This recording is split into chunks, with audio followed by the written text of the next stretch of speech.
Hi, Cole McKnight Group here from Coldwell Banker, Newport Beach. We are coming at you with another tip from the trenches on the Orange County real estate market.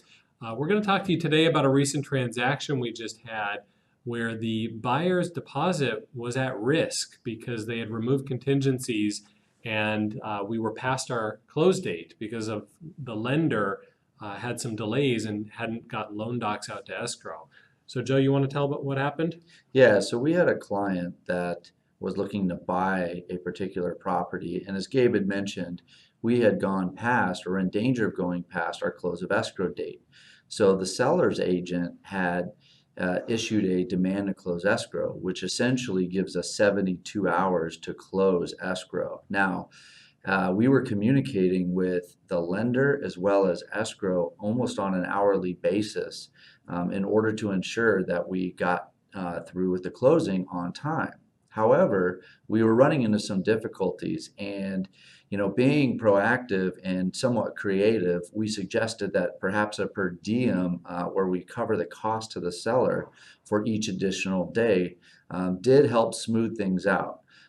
But I think that the most important thing you can do in this case is to not only communicate with escrow, the seller's agent, but specifically with the lender to ensure that they're going to get this done on time.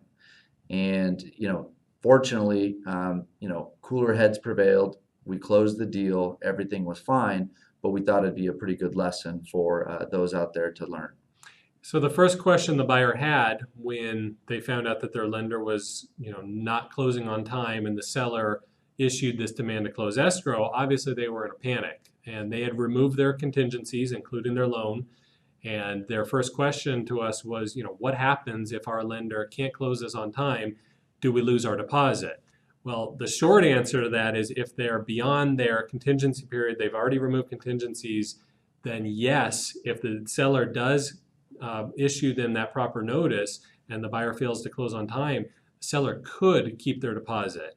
Now that's where we, step in and we do whatever we can to negotiate the very best terms for our client. And we did ride that lender and lit a fire under them and basically let them know that it was going to be a big problem if they didn't get this thing closed by Friday. And you know what? It did happen. The transaction closed last Friday, and both buyer and seller were happy. So if you have any questions for us on any of your real estate needs, if you are looking to buy, sell, invest, or we can be of any help to you, please feel free to give us a call, Cole McKnight Group. Thanks a lot and have a great day. See you next time.